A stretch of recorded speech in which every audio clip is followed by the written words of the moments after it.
Last time we started working with rational equations and how to solve them. We're going to do some more of that today. First, you got to remember, what does it mean when we say solve an equation? It means find a solution, or another way of saying that is find the number or numbers that will make our equation true. That's what we're going to be doing, finding numbers that make this equation true. And what I want you to notice is that what's going to make this a little bit harder than what we did last time is that these denominators are not the same. All right, so keep that in mind as we look forward here. All right, so let's look at our first problem. All right, we're going to first state the values that cannot be solutions, then we're going to find the solutions. All right, so what numbers can't be solutions? For this equation, the number 0 can't be a solution.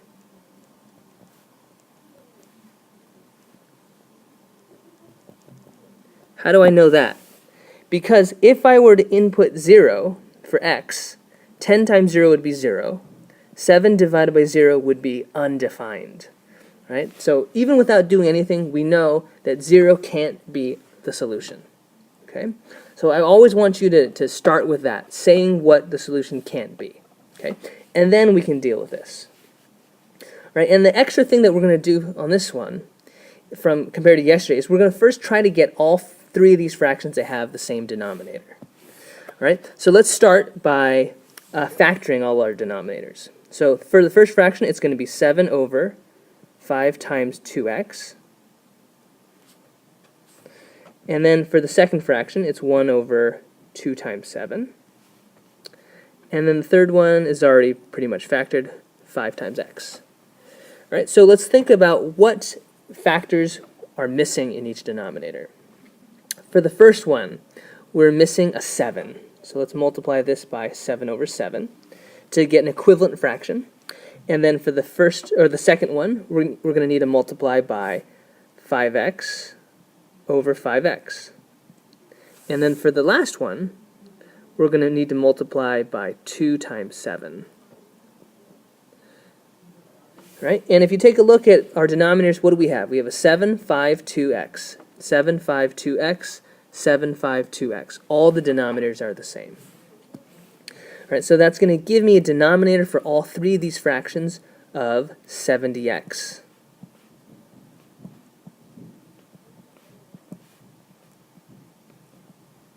All right, my numerators are going to be 49, 5x, and 14. All right, so that's probably the tricky part. The rest is a lot simpler. All right, so what we want to do is multiply by something so that we can have no more fractions. We're going to multiply by, you probably guessed it, 70x. What's going to happen when we multiply by 70x? Well, you'll see that we'll get this. 70x times 49 over 70x minus, or actually I should say plus, 70x over 1 times negative 5x over 70x, and then 14 over 70x times 70x over 1. Right? And I want you to really see what's going to happen here. This 70x and this 70x will divide out, and you'll have 49. Right? The same thing happens here. 70x divided by this 70x is 1. So 1 times negative 5x is going to be negative 5x. Right? And then same thing happens here. 70x divided by 70x is 1, and we end up with just 14. All right, so we have a simple equation here to solve. I'm going to subtract 49 from both sides. We have negative 5x equals negative 35. And then if you divide both sides by negative 5, you get x equals 7. That right there is our answer. That's the number that would make our original equation true. All right, we're going to look at one other one here. All right, again, we're going to first state the values that can't be solutions, then we'll find the solutions. All right, to do the first thing, it's really going to help us to factor our denominators here. This first fraction, we can rewrite it as x plus 2 over x minus 5 times x plus 5. The second one, we can rewrite the denominator as x times x plus 5. And then the third one, we can rewrite this as x times x minus 5. All right, can you go ahead and pause and write down what the solutions can't be? All right, welcome back. You should have said something like this, right? That 5, negative 5, and 0 can't be solutions. Right? Or you might have said the solution can't be 5, negative 5, or 0, right? Because all of these numbers would make one of these denominators equal 0, and then if you have a denominator of 0, your fraction's undefined. Okay? So that's an important thing to always state, just so you have a picture of where you're going and what the solution can't be. All right, so back to our problem. In order to work with this, we need to get all of our denominators to be the same, right? So what can we do? We got to think about what each denominator is missing. This one is missing a factor of x. This one's missing an x minus 5. This one's missing x plus 5. So let's go ahead and multiply. Let's multiply by this, the first fraction by x over x.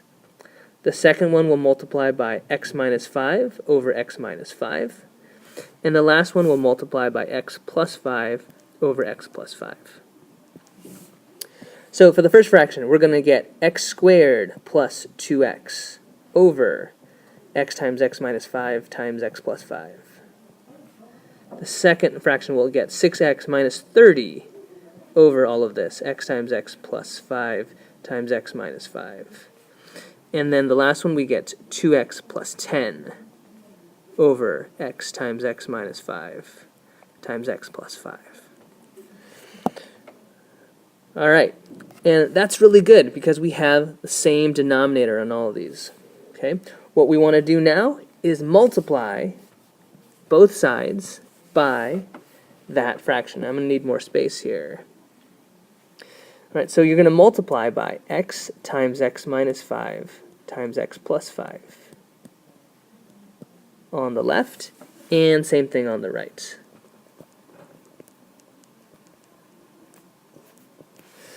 All right, and what that's going to do, remember, this is going to distribute this fraction times the first fraction, and then this fraction times the second fraction.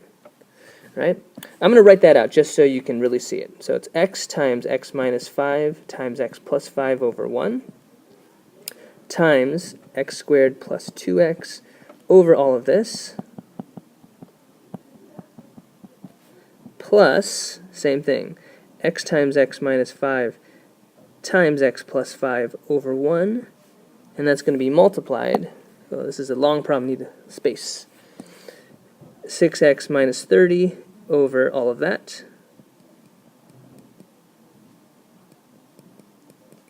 equals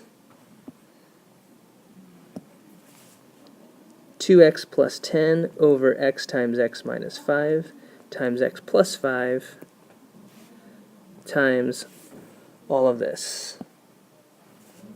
All right, and as you get better with this, you probably won't have to show all of that. But the whole point is what's going to happen to our denominators, right?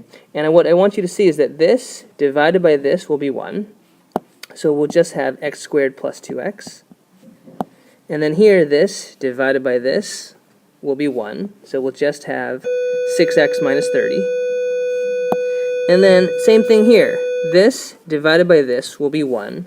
And so we'll just get 2x plus 10. All right? Finally, we have something that we can solve. If we simplify this, we get x squared plus 8x minus 30 equals 2x plus 10. All right? You should know how to solve this. Attention, A3. All right, remember, you're going to get one side equal to 0. So let's subtract 2x from both sides. You're going to get x squared plus 6x minus 30 equals 10. I'd subtract 10 from both sides, and you get x squared plus 6x minus 40 is equal to 0. Okay? At this point, we have a quadratic equation that's going to give us two solutions. All right? I'm going to have you guys actually finish this problem. All right? Go ahead and solve this and find your two solutions.